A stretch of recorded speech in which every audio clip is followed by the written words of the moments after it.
Olá pessoal, vamos para mais uma aula de Direito do Consumidor. Então, a última aula antes da N3, né? Então, bastante importante. Então, vamos lá. Hoje nós vamos começar a tratar um pouquinho de como que eu faço essa defesa do consumidor. Ou seja, até agora nós falamos quais são os conceitos, né, principalmente de consumidor e fornecedor, de produto e serviço e todas essas noções básicas, né, dentro do direito do consumidor. Nós tratamos um pouco sobre as cláusulas abusivas dentro dos contratos, as práticas abusivas dentro das relações de consumo. Então, nós falamos um pouco sobre as definições e sobre os defeitos dentro dessa relação de consumo. E agora nós vamos partir para um segundo momento, que é o momento de dizer como que eu faço daí a defesa desse consumidor, seja em juízo ou fora dele, quando uma daquelas situações acontece.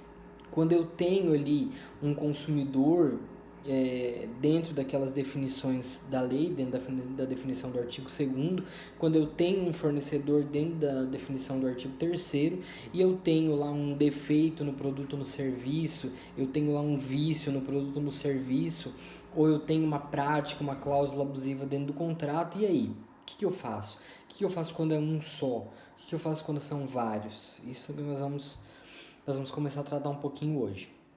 Então, primeiro ponto que eu queria tratar é a atuação do Ministério Público dentro das relações de consumo. Então, quando que o Ministério Público entra aqui? O Ministério Público entra quando a ação for coletiva. Então, for de muitos consumidores que foram afetados por uma situação, ou, em raros casos, quando houver um caso só, mas que aquela situação, eventualmente, puder afetar mais do que um consumidor. Na verdade, a grande atitude do Ministério Público, né, que envolve o Código de Defesa do Consumidor é a ação coletiva para tratar de alguns assuntos bem específicos, bem relatados pela lei, mesmo porque o MP nem poderia representar apenas um consumidor numa situação específica que aconteceu com ele e assim por diante, né? Normalmente isso é feito pela Defensoria Pública ou pode ser feito, enfim, de algumas formas, né? Nós temos aí juizado especial e afins. Então, o Ministério Público vai sempre entrar quando a situação de fato ela afetar várias pessoas. E aí eu falo de direitos difusos ou coletivos. O que quer dizer e quais são as definições, né, de direitos difusos e coletivos? Direito difuso é aquele que é coletivo, ou seja, afeta mais de uma pessoa, e eu não consigo identificar exatamente quem são essas pessoas. Elas estão ligadas por um evento que aconteceu, mas eu ainda não sei, ou né, não tenho como saber inicialmente quem exatamente são essas pessoas. Imaginem vocês que está em circulação algo que pode afetar a saúde dos consumidores. Vamos dizer que seja, por exemplo, um refrigerante com alguma situação aí que possa fazer vários consumidores passarem mal ou ficarem doentes e assim por diante.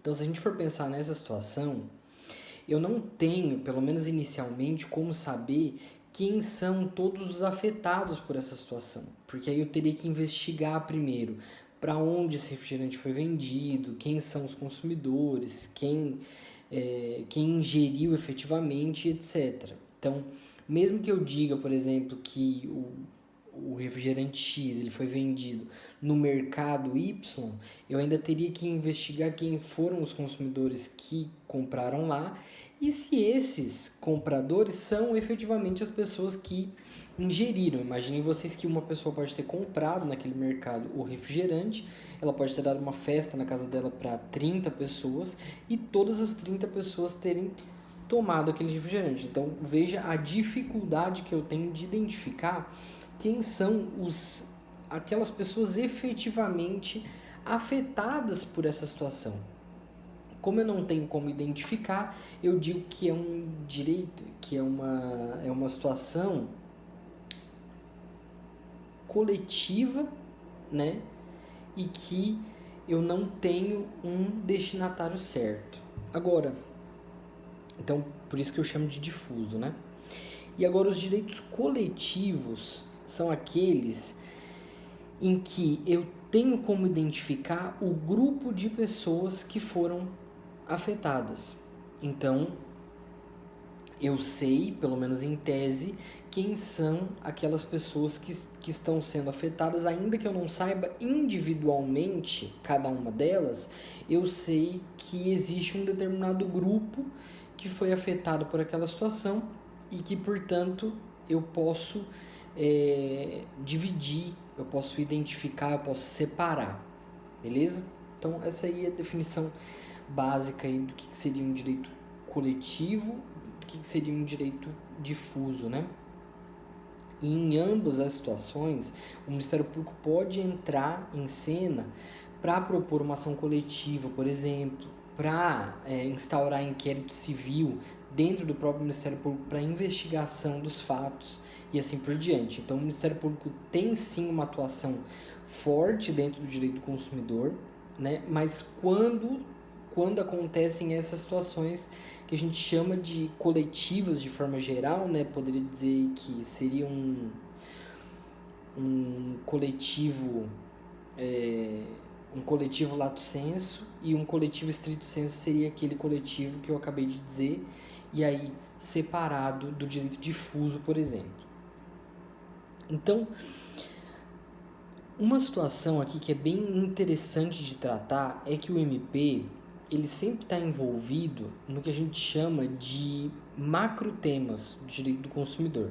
Isso é tratado bem pelo professor José Filomeno, quando ele diz que a atuação do MP, além de ser uma atuação coletiva, ela é uma atuação coletiva dentro de alguns temas que têm extrema relevância para o direito do consumidor, como, por exemplo, a saúde, como, por exemplo, a publicidade, como, por exemplo, a segurança e assim por diante. Então, quer dizer, não é só o fato de de terem sido afetadas várias pessoas, né, por aquela situação específica, mas também pelo fato de que aquela situação envolve algo que, para o direito do consumidor, é ainda mais importante do que o normal, digamos assim, é ainda mais importante do que outras situações que também podem se enquadrar dentro daqueles casos previstos pelo Código, mas digamos que tem uma menor atenção.